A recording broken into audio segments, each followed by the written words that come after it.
છો બધા મજામાં દેશો આપણા વ્લોગ જોતા બધા મજામાં જ છે। તો મિત્રો અત્યારે આપણે જવાનું છે ગોપનાથ, તો ચલો લેટ્સ ગો। તો મિત્રો પહોંચી ગયા છીએ ગોપનાથ, તો ચલો મહાદેવના દર્શન કરીએ। મહાદેવના દર્શન કરવા જઈએ। મિત્રો આ છે કાળ ભૈરવ દાદા, તો તમે કાળ ભૈરવ દાદાના દર્શન પણ કરી શકો છો। મિત્રો આ છે ભોળાનાથની અંદર જવાનો ગેટ, તો ચલો ભોળાનાથના દર્શન કરીએ। આ છે કાળ ભૈરવ દાદા, તો તમે કાળ ભૈરવ દાદાના દર્શન પણ કરી શકો છો। છે હનુમાન દાદા, તો તમે હનુમાન દાદાના દર્શન પણ કરી શકો છો।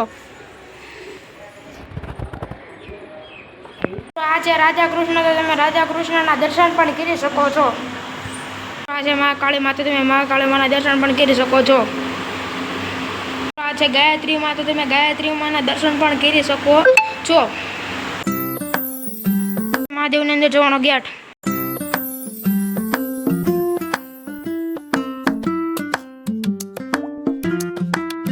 આ છે ભોળાનાથ, તો તમે ભોળાનાથના દર્શન પણ કરી શકો છો।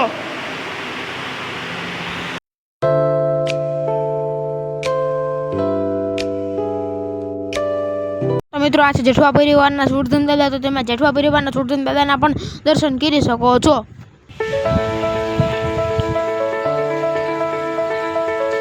મિત્રો આ છે સુરધન દાદાના દર્શન પણ કરી શકો છો।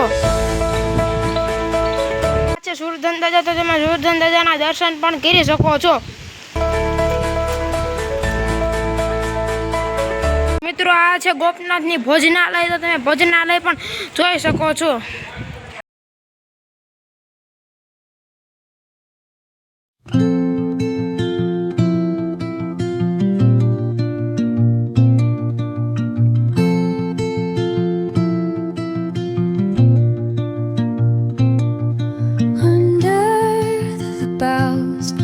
Where the shadows play, the wind hums song. આપણો વ્લોગ પૂરો જેવો લાગ્યો જોયો છે એના લાઈક શેર સબસ્ક્રાઇબ કરવાનું ભૂલતા નહીં। ફરી મળીશું નવા વ્લોગ સાથે, ત્યાં સુધી બધાને બાય બાય અને જય શ્રી રામ।